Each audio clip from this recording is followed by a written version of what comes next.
winners lose the most. And I think this applies so much to sales. Like in the micro, you're knocking on doors and people are saying, no, I don't want to buy that roofing, get off my property, beware of dog, the things that kicking you out of, literally the micro. But then on the macro, like you said, I went a whole summer. It didn't really work out that well for me. I can tell you right now, if you're a young door-to-door guy and you're looking at somebody else who's done it for 5 years, 10 years, someone that's making, high 6 figures, 7 figure, whatever, you think, oh, that guy just has what it takes. He must just know what it is. Go talk to him, ask him. He's gonna be like, man, my first summer, I sucked. Yeah. Let me tell you about all the other times that I failed. He is a winner because he kept taking the at-bats. He kept going to the plate. My story is no different than that in a different medium, but it's actually continuing to try stuff, falling on my face and failing, but every single one of those failures put one more dot.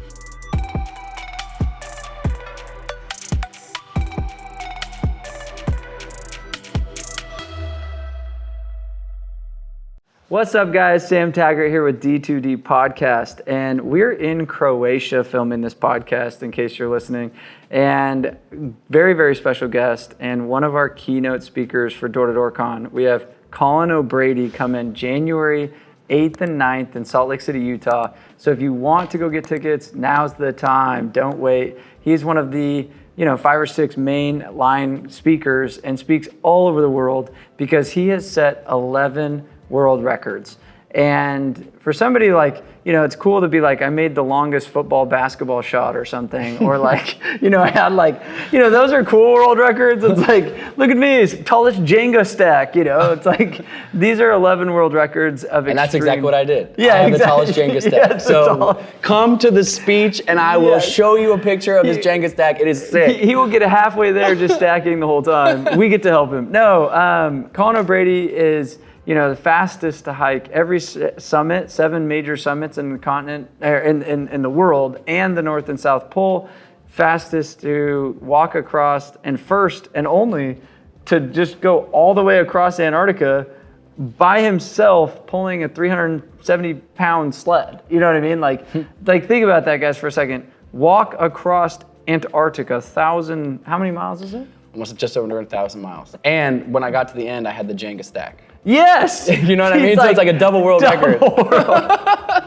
But anyway, been up multiple times, Everest, phenomenal, rode across the Drake, and he's gonna go into all these stories at Door-to-Door Con and just the lessons learned. And so in this podcast, I wanna introduce you to him and just pick his brain, because not every kid was dropped on their heads weird, as you know what I mean? And to be like, I'm gonna go run around the world and freeze myself in the Drake Pass, you know what I mean? Not everything's that way. So kind of walk us through, I guess, give us the quick, not the abbreviated version, so we don't miss the, we can kind of read between the lines, what kind of got you started on this, we'll call it expedition journeys, Yeah, I mean, look, I grew up as an athlete. I was a swimmer growing up, played soccer, ended up getting a scholarship to go swim at Yale.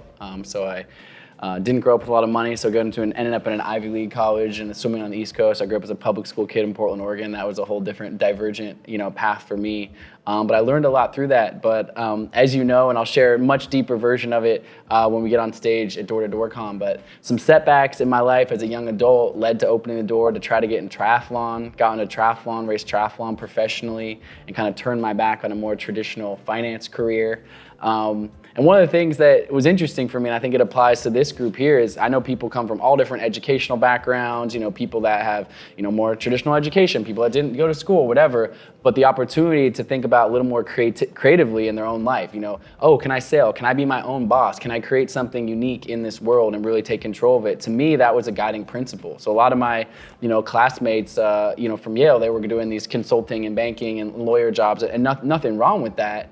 But there wasn't a lot of people, even at that level, thinking about entrepreneurship. And I love the word entrepreneurship. It's even more broad to me, because I really think that even the hierarchy word above that is creativity, right? It's about thinking about life through a creative lens. I believe we all have masterpieces that we can paint on, and my canvas over time has become these expeditions, pushing my body in these extreme places. But that's sort of my mark on the world. But I believe that we all have this blank canvas that we can paint on, and too often society and culture pushes us, this is the right path, this is the paved path, this is what all my peers and other people are doing.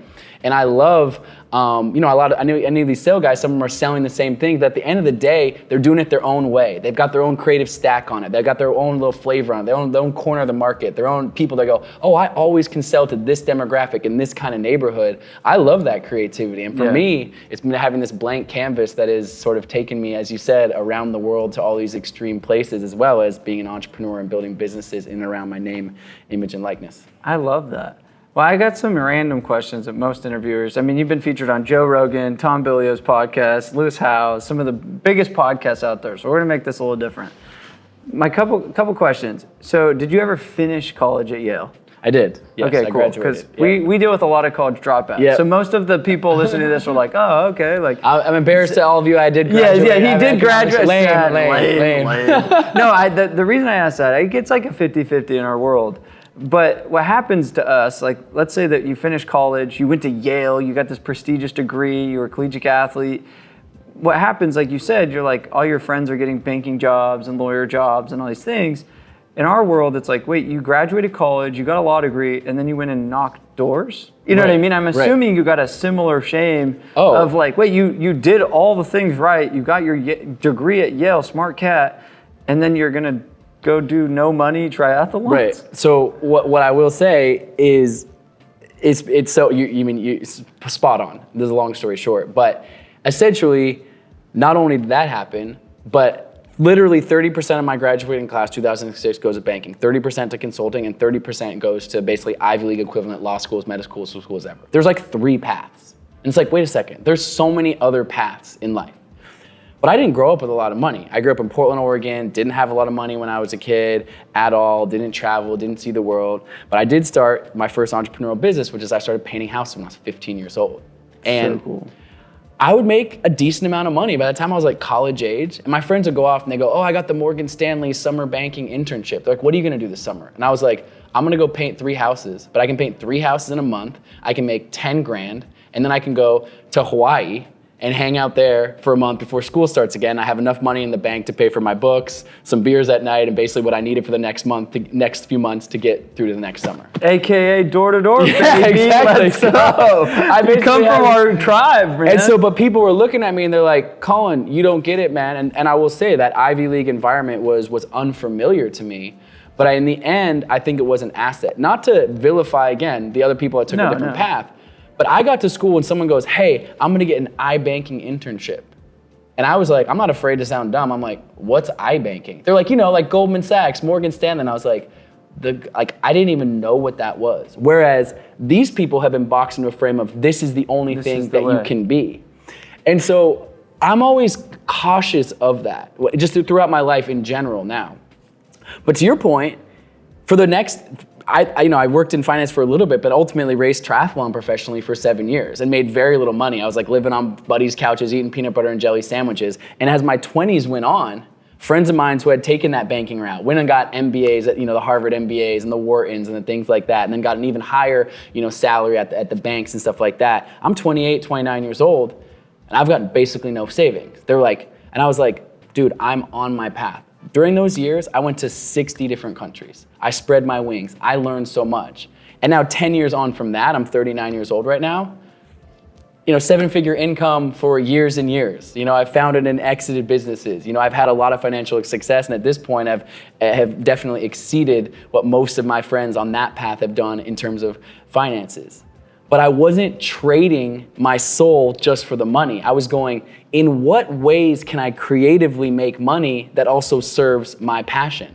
Yeah. And so the lag on that time was, I was a professional athlete getting paid to race and train all over the world. I didn't save any money during those years in my 20s, but I got to go to 60 countries. I never traveled outside the country as a kid, and I got to go to 60 countries. Amazing. I always knew in the back of my mind, this life experience is going to apply to something, and then the next thing, and the next thing. Well, I think people forget about, so a lot of people are in their middle, young 20s in our industry, right? Yeah. And they may not make a ton of money their first, second, third summer. They're just out there and they're like, man, I maybe could have made more or done an internship that would have taken me. And I'm like, I don't think people realize the stacking of the foundation that comes in your 20s that can pay super dividends. Because it's like if you had 5 years of a sales degree, which really comes through experience and studying, the value you can bring to the world in any type of business. I don't care where you go. You're like, I'm a 5-year vet that killed it in door-to-door.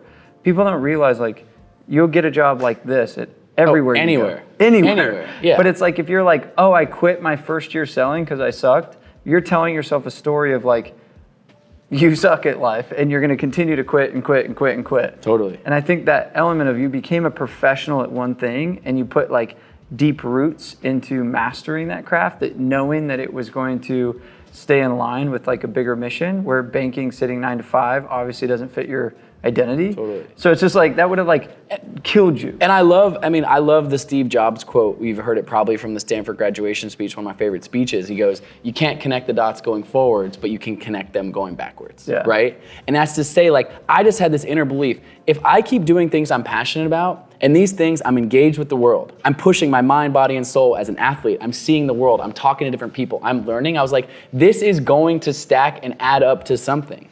I never could have known when I was 26, 27 years old over, living in Europe, racing triathlon, that I would, one day have 11 world records, be the first person to cross Antarctica solo. That wasn't even on my radar. Or have, started and sold the businesses I had, or had the other sort of success I've had. The exact thing, I didn't have the exact vision. But I had a belief going, if I continue to keep trusting my gut and engaging in things that activates my mind, body, soul, meeting interesting people, interacting, this will stack and add up to something. And the beautiful thing about the 20s, 30s has been a great decade. I'm 39, so I'm knocking on the door of the next decade now. And 30s have been an amazing decade. And I think the 30s can be a little bit different than 20s. But 20s is a decade for trying stuff, man. Mess up. Learn stuff, make mistakes, get your hands dirty a little bit. Because those are the experiences. Something I will definitely share on stage at Door-to-Door-Con, but I won't give the story behind it. But the phrase that I love is, winners lose the most. Winners lose the most. And I think this applies so much to sales. Like in the micro, you're knocking on doors and people are saying, no, I don't want to buy that roofing, get off my property, beware of dog, the things that are kicking you out of, literally the micro. But then on the macro, like you said, I went a whole summer. It didn't really work out that well for me. I can tell you right now, if you're a young door-to-door guy and you're looking at somebody else who's done it for 5 years, 10 years, someone that's making, high 6 figures, 7 figure, whatever, you think, oh, that guy just has what it takes. He must just know what it is. Go talk to him, ask him. He's gonna be like, man, my first summer, I sucked. Let me tell you about all the other times that I failed. He is a winner because he kept taking the at-bats. He kept going to the plate. My story is no different than that in a different medium, but it's actually continuing to try stuff, falling in my space and failing, but every single one of those failures put one more dot and then looking back, oh, I learned that from this failure, and that is why I have become a winner. Winners lose the most. Love that. So let's take this concept of, you got $10,000 in the bank. You are like, okay, let's go hike Mount Everest. And they're like, no, let's not do that. Let's hike all 7 summits and the North and South Pole, which is going to cost you $500,000. Okay, so I got $10,000 in the bank, got this idea that's going to cost me $500,000, and you got to go fundraise. You got to go sell this idea, essentially. And I have to I have a year to pull it off, because after that, I literally won't be able to pay rent on my apartment. So you're like all in on this. All in. You buy a website. You start knocking doors and you're like, hey, do you want to give me money so that I can fulfill my dream and XYZ? Like, I guess from your fundraising, selling vision, and since then, obviously it happened and you'll go into that story, but like you had to raise over $3 million to do the Drake thing. You had to raise, money to do all your other expeditions, and you became a master at like, I create a brand, a vision, get people behind it, connect dots, get the right people on the bus.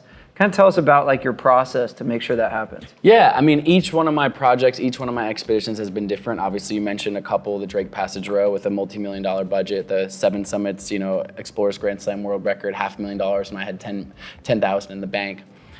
And other, businesses that I've started that aren't related to, expedition space. One thing I've realized is pretty interesting is it takes just as amount of energy to raise 50K as it takes to raise 500,000 as it takes to raise 50 million. Some of my friends that are raising crazy money for their tech company valuations. It's actually not more effort to do that.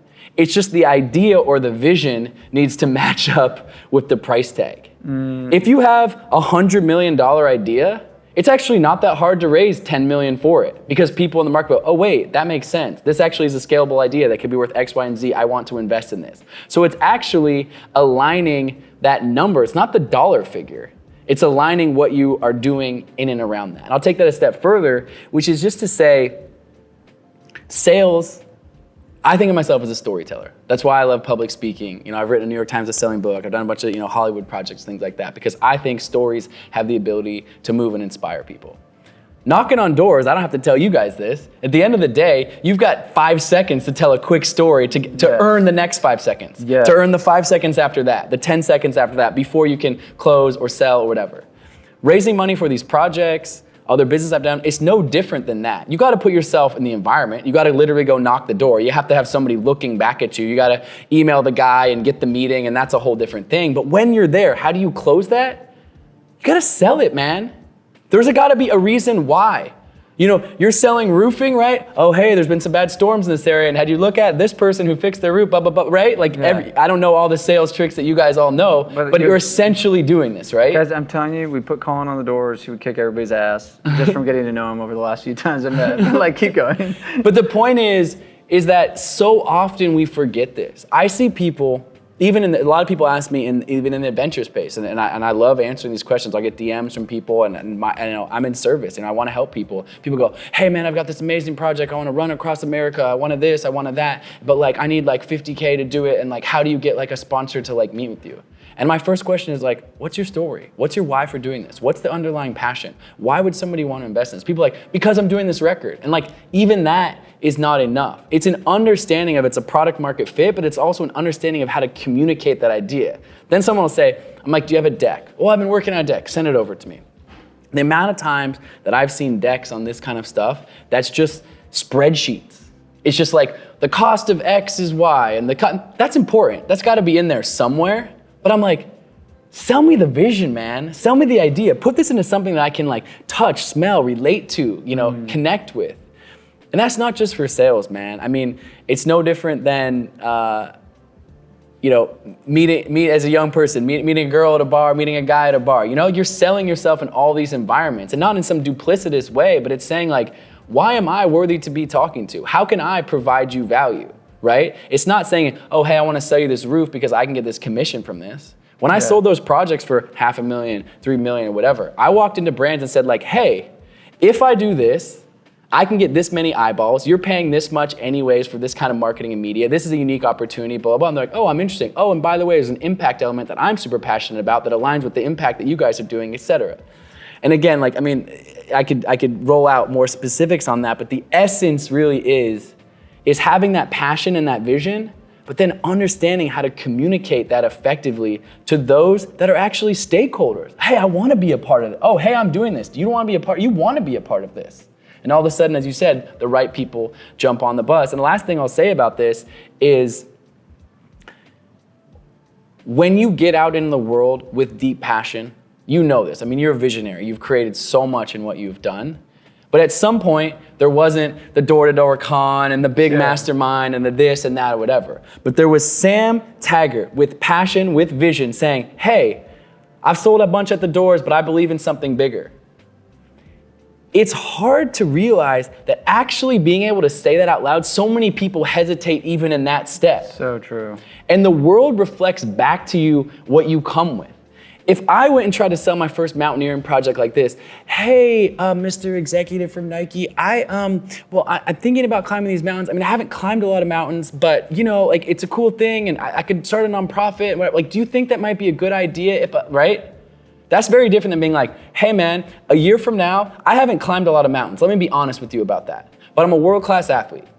And I am going to climb these mountains. I don't have the money yet. I don't even know how I'm gonna raise the money, but I'm going to do this. And when I do this, I'm gonna have sweeping impact with this nonprofit that I'm doing. You're planting the flag, you're claiming it. You are claiming and manifesting that identity before it's even there. Yeah. And I don't even know how exactly you started your business, but I know 100% that at some point you planted that flag and you're we're building this. Yeah. And then a couple people around were oh, this guy's got big vision. I wanna be a part of this. 100%. Yeah. I think for every entrepreneur listening to this, even just sales guy, the fear of planting your flag and it not working is what stops you from even wanting to plant the flag. And so people, like you said, it's like, I hesitate to even say my mission and stuff. And I find myself doing this today. Like I have other businesses that are happening on the side. And when people ask like, what are you working on? I'm like, do I even tell them? Right. You know what I mean? Like, Totally. I'm like, whoa, I don't even know if I can like tell them because it's so big. And I find myself almost like afraid of if I say it and it doesn't work, then how do I look? Yeah. Right? It's this like Totally. fear of failure, fear of looking bad, fear of, starting something and not going well. Like I think too many people hesitate, and I think of like you climbing Everest. It's like there is a piece of you that was like, we may have to turn around due to weather, due to equipment, Totally. due to whatever. And there's been hikes and expeditions Let me you've tell had you, to turn. actually, yes, I've had to turn around, but sorry to interrupt. So I'm raising the $500,000 for this project in 2016. What the project is I'm trying to climb the tallest peak on each of the 7 continents, which includes Mount Everest, as well as go to the North and South Pole. Explorers Grand Slam, faster than anyone's ever done this. At this point, now I have 11 world records. I had 0 world records, 0 credibility in the outdoor space. I'd been a triathlete, but what do you mean? You've never even climbed, you're gonna try to do, who are you, kind of thing. And in 2014, there's a massive avalanche in the 𝐬𝐿 icefall that kills 16 Sherpas in Nepal. Really, really one of the worst tragedies ever happened on Everest. And as a result, for good reason, the Sherpas on the mountain to say, hey, we're not gonna climb this year. We don't wanna walk over the desecrated bodies. And the season closes and no one climbs Mount Everest in 2014. 2015 rolls around. Now 2015 is the year I'm trying to raise this $500,000. It's the spring of 2015. I need to go by December of 2015 to begin in 2016. A huge earthquake hits Nepal. Happens to be during the Everest climbing season. 10,000 people in Nepal die. Oh, yeah. Like 15 or 20 people die on Mount Everest. No one summits Mount Everest in 2015 either. The entire season, the climbing season gets closed, not to mention the country gets I went devastated. there in 2015. Yeah, right then. So Right it was before that. Terrible, horrible, one of the most devastating natural disasters ever happened because buildings aren't built, perfectly to code, and it just really devastated the region. Super, super sad. Not least of which the mountains closed. So now I am going out in the world selling this idea, and anyone that knows anything about mountains, they're like, wait, even if you could climb the mountains, which you have no credibility in doing, there have been 2 natural disasters on that mountain that have A, killed people, but B, prevented anybody, even the best climbers in the world, from summiting the mountain that year. Why would I do this? Let alone what they think. What about my own internal dialogue? Colin, you're gonna spend a year of your life trying to raise money for this thing that you don't even know if you can physically pull off in the best case scenario, let alone, as you saw, A, you can die, but more a natural disaster can just end the thing. Yeah. But there's still that planting of the flag. To your point about this business, yes, no one could have predicted COVID, right? No one was, I guess maybe a few people out there said this might happen, but in general, no one was like, COVID's gonna happen. And the amount of businesses that were impacted by that, both good and bad. It created industries, it destroyed industries, right?